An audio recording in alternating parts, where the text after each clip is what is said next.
कि इस कमालपुर ग्राम सभा में जो आयोजन हुआ है, इस कमालपुर ग्राम सभा के सम्मानित प्रधान, उनके जो पति हैं अजीत जी, बहुत ही मधुर संबंध हम सबसे है। इस कार्यक्रम के मुख्य अतिथि अपने भाई दिलीप गुप्ता जी, जो जिला कार्य समिति के सदस्य हैं भारतीय जनता पार्टी के,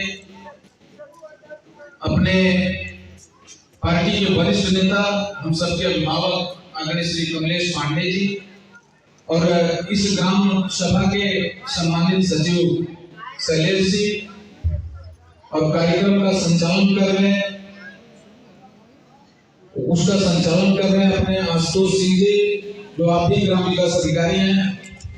इस ये यात्रा जो चल रही है, जो बैन है, उसके आप नोडल हैं परवेश खान साहब, और इस विभाग में जो कर्मचारी लगे हैं, 17 विभाग के अधिकारी कर्मचारीगण, और जिस प्रांगण में हम सब इस कार्यक्रम का आयोजन यहाँ हो रहा है, विद्यालय परिवार, सभी अध्यापक, ये जो यहाँ के बच्चे, हम सबको धन्यवाद देते हैं। कार्यक्रम लगातार चल रहे हैं, मैंने प्रतिदिन 2 कार्यक्रम होते हैं। अभी तक हम सब जहाँ जहाँ गए हैं, मैंने 2 बच्चियां जो अपना 75 जिले का नाम लगातार बताया है, शायद ही हम सब एक साथ 75 जिले का नाम बता पाए। तो ऐसे अध्यापिका जो यहाँ इन्होंने तैयार किया है, उनको बहुत बहुत धन्यवाद। और ये बच्ची जो है, प्रदेश की राजधानियों का नाम, मैंने पहले हम सब शहर में जो विद्यालय थे उनके ऊपर हम भरोसा करते थे, लेकिन 2014 के बाद की जो तस्वीर देश की और उत्तर प्रदेश की बन करके आ रही है, तो हम दंगे की चोट पे कह सकते हैं, जो हम कॉन्वेंट स्कूलों में बच्चों को भेजते हैं, 1000, 1500, 2000 महीना, 3-3, 5-5 हजार महीने हम सब फीस देते हैं। तो यहाँ ग्रामीण अंचल में हम सब इस कार्यक्रम के माध्यम से आपके बीच आए हुए हैं, तो निश्चित तौर पे यहाँ देखने के बाद यह महसूस हुआ है, आभास हो रहा है कि जो अध्यापक आज के दिन में विद्यालयों में रखे गए हैं, निश्चित तौर पे बच्चों को हर तरीके से तैयार कर रहे हैं। तो मैं ऐसे अध्यापकों को बहुत बहुत धन्यवाद देता हूँ कि जो सरकार की मंशा के अनुरूप आपने यहाँ के बच्चों को तैयार किया हुआ है। और इस कार्यक्रम में, इस ग्राम सभा की सम्मानित जनता, माताएं, बहनें, नौजवान भाइयों, जैसा कि 2014 से लगातार मोदी जी देश की बागडोर मैंने बनाए हुए हैं, रखे हुए हैं, जिस तरीके से 14 से लगातार अब तक प्रधानमंत्री जी देश में जो भी कार्य हुए हैं, विकास कार्य जो भी हुए हैं, उनका एक आकलन कि योजनाएं जो भी चली हैं, यह योजनाएं कागज में ही सीमित थी कि धरती पे मैंने इनका क्रियान्वयन हुआ है।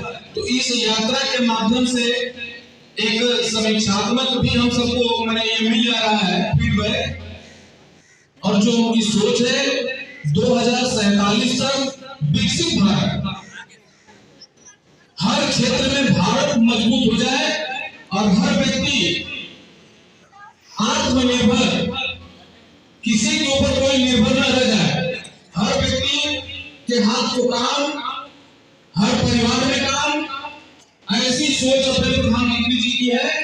इस यात्रा के माध्यम से हम सब गांव में जा रहे हैं, तो आप सबसे मेरा निवेदन है कि जो प्रधानमंत्री जी का लक्ष्य है 2047 तक विकसित भारत, विकसित भारत के लिए हमें सबसे पहले अपने आप को तैयार करना पड़ेगा।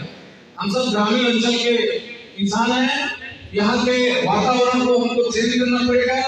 कितना हम अच्छे विद्यालय में हम अपने बच्चे को पढ़ाएं, जैसा कि हमने पहले ही बता दिया था कि कितना अच्छा स्कूल हो, 5000 का सर मंथली हम दे लें, लेकिन निर्भर करता है गार्जियन के ऊपर। विद्यालय में जब तक बच्चा है तभी तक अध्यापक या विद्यालय परिवार की जिम्मेदारी होती है। वहां खूब बढ़िया FRA सब बनाया जाता है, लेकिन बच्चा गांव में जब आता है तो कैसे बच्चों के साथ उसका उठना बैठना हो रहा है। एकदम मैंने ध्यान के हम लोग रहने वाले हैं, खुल के बात कर रहे हैं। तो आपसे निवेदन है कि अच्छे माहौल में बच्चे को रखिए, तभी जाकर के जो प्रधानमंत्री जी की सोच है 2047 तक विकसित भारत की, उसको पूरा किया जा सकता है। शिक्षित होंगे तभी विकास होगा, तभी नौकरी मिलेगी। प्रधानमंत्री जी ने जो भी योजनाएं चलाया,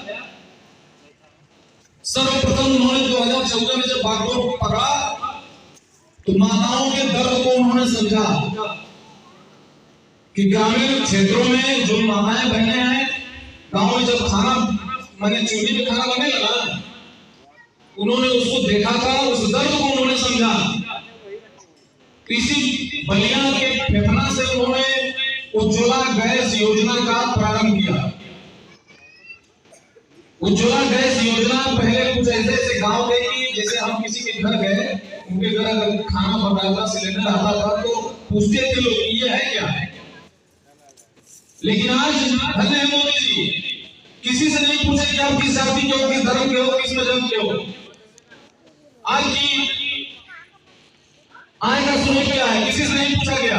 लेकिन मोदी जी ने जो संकल्प लिया था, माताओं के दर्द को उन्होंने समझा। और 2014 में जब सरकार बनी, बलिया के फेफना से उन्होंने उज्ज्वला गैस योजना का प्रारंभ किया, जो हर घर को उन्होंने फ्री ऑफ कास्ट, जो पात्र व्यक्ति थे, जो पात्र महिलाएं थी, उनको फ्री ऑफ कास्ट गैस और सिलेंडर चूल्हा दिया। उसी तरीके से प्रधानमंत्री जी ने किसानों के दर्द को समझा था कि किस तरीके से गांव ग्रामीण अंचल में जो किसान हैं कैसे खेती करते हैं। उन्होंने किसान सम्मान निधि योजना का प्रारंभ किया। साल में 6000 रुपए किसानों के कृषि कार्य के लिए वे भेजने का काम कर रहे हैं। पहले की सरकारों में लोग कहते थे कि दिल्ली से जब 1 रुपया चलता है, उपभोक्ता तक आते आते 15 पैसा ही पहुंच पाता था। लेकिन प्रधानमंत्री जी ने उस सोच को बदल दिया। जनधन खाता हर क्षेत्र में, हर ग्रामीण क्षेत्र में उन्होंने एक योजना प्रारंभ किया, जनधन खाता। सीधे प्रधानमंत्री जी अगर 100 रुपए भेजते हैं तो जनधन खाता जो आप लोगों का खुलवाया गया था, सीधे वो 100 रुपए आपके खाते में आता है।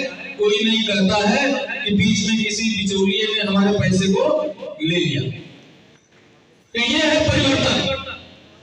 सीधे अगर प्रधानमंत्री जी किसी कृषि क्षेत्र में भेज रहे किसान सम्मान निधि, तो सीधे उपभोक्ता के खाते में जाता है। माने जो भी पैसा आवास है, आवास ले लीजिए। पहले क्या होता था, आता था गांव सभा स्तर पे, ब्लॉक स्तर पे चेक के माध्यम से आपको दिया जाता था। लेकिन धीरे धीरे चीजें बदल रही है, सब डिजिटल हो रहा है। सीधे सीधे आपके खाते में ही पैसा भेज दिया जा रहा है। आप जो है उस पैसे का सही उपयोग करें, सदुपयोग करें, जिससे आपका जीवन स्तर सुधरे। प्रधानमंत्री जी जो भी योजनाएं लाते हैं या जो भी लाए हैं, किसी से कोई जाति धर्म मजहब नहीं पूछा जाता है। हमारा भारत तभी विकसित होगा जब हम सब जाति धर्म मजहब से ऊपर उठेंगे। एक प्रेम परस्पर जो है एक दूसरे के प्रति सबका अच्छा बने, तभी मोदी जी के सपने को साकार किया जा सकता है। आज इस कार्यक्रम में हम सब आए, यहाँ बहुत अच्छे अच्छे कार्यक्रम बच्चों ने प्रस्तुत किया। और अपने भाई अजय जी आपको भी धन्यवाद देते हैं। और विपरीत परिस्थिति में भी खंड में आप सब इस कार्यक्रम में सम्मिलित हुए हैं। आप सबको पुनः एक बार धन्यवाद देते हुए अपने हमारे संचालक महोदय भाई आशुतोष जी को धन्यवाद देते हुए अपनी बात समाप्त करता हूँ। जय हिंद, जय भारत।